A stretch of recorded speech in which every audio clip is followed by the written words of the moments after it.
मोहोळ तालुका Pandharpur upper जिल्हा कार्यालयाला जोडण्यात येत आहे. त्याबद्दल आपलं काय मत?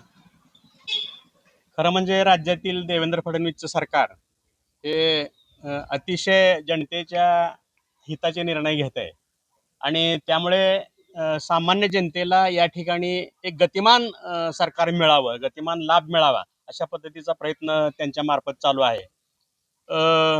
जिल्ह्यामध्ये जिल्हा प्रचंड मोठा आहे आणि धर्मपुरीपासून दुधनीपर्यंत हे जे अंतर आहे ते प्रचंड मोठं आहे आणि त्यामुळं वरच्या भागातल्या लोकांची गैरसोय होते आणि म्हणून सांगोला, पंढरपूर, मंगळवेढा, माळशिरस या लोकांना ते पंढरपूरचं कार्यालय सोयीचं होणार आहे.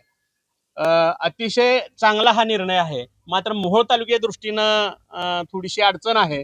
अडचण अशी आहे की मोहोळला सोलापूर हे जिल्हाधिकारी कार्यालय जवळचं आहे आणि सोलापूरला गेल्यानंतर अनेक प्रकारची कामं त्या ठिकाणी होत आहेत. जिल्हा परिषद आहे, DCC बँक आहे, SP चं कार्यालय आहे, सगळ्या प्रकारची कार्यालय हे सोलापूरमध्ये आहेत आणि त्याच्यामुळं एकाबरोबर अनेक कामं होत आहेत आणि म्हणून आणि सोलापूर अगदी जवळ आहे. सोलापूरच्या मोहोळ तालुक्याच्या काही गावांना तर केवळ 10 ते 12 किलोमीटर अंतरावर सोलापूर आहे बरोबर. आणि असं असताना त्यांना पंढरपूरला जोडणं हे इथल्या लोकांना थोडंसं चुकीचं वाटतंय, अन्यायकारक वाटतंय आणि म्हणून या ठिकाणी मोहोळ तालुक्यामध्ये या विषयामध्ये एक संघर्ष समिती सुद्धा स्थापन झाली.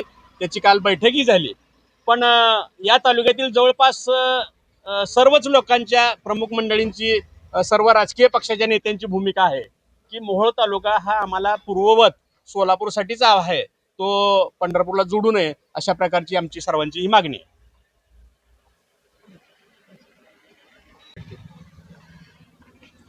सोलापूर जिल्हाधिकारी कार्यालयाला मोहोळ तालुका हा पूर्ववत असला पाहिजे याबाबतची भूमिका या ठिकाणच्या सगळ्या नागरिकांची नक्कीच आहे आणि अशा प्रकारची भूमिका घेऊन या ठिकाणचे सर्व पक्षाचे राजकीय पक्षांचे प्रमुख मंडळी हे नजीकच्या काळामध्ये जिल्ह्याचे पालकमंत्री जयकुमार गोरे, महसूल मंत्री चंद्रशेखर बावनकुळे, उपमुख्यमंत्री एकनाथ शिंदे, सुनेत्रताई पवार, त्याचबरोबर राज्याचे मुख्यमंत्री देवेंद्र फडणवीस यांची भेट घेऊन आमच्यावर हा अन्याय होऊ नये आणि आम्हाला पूर्ववत या ठिकाणी सोलापूरलाच हे कार्यालय राहावं अशी मागणी करणार आहेत. त्याचबरोबर या तालुक्यातील विद्यमान आमदार राजू खरे, माजी आमदार राजन पाटील, यशवंत माने यांनी देखील हे कार्यालय इकडे सोलापूरलाच राहिलं पाहिजे. त्याचबरोबर सर्व राजकीय पक्ष या ठिकाणी असलेले या सगळ्यांची भूमिका ही सोलापूरला कार्यालय पूर्ववत व्हावं, आम्हाला पंढरपूरला जोडू नये अशा प्रकारची मागणी आहे आणि तीच मागणी संबंध तालुक्यातील जनतेची आहे.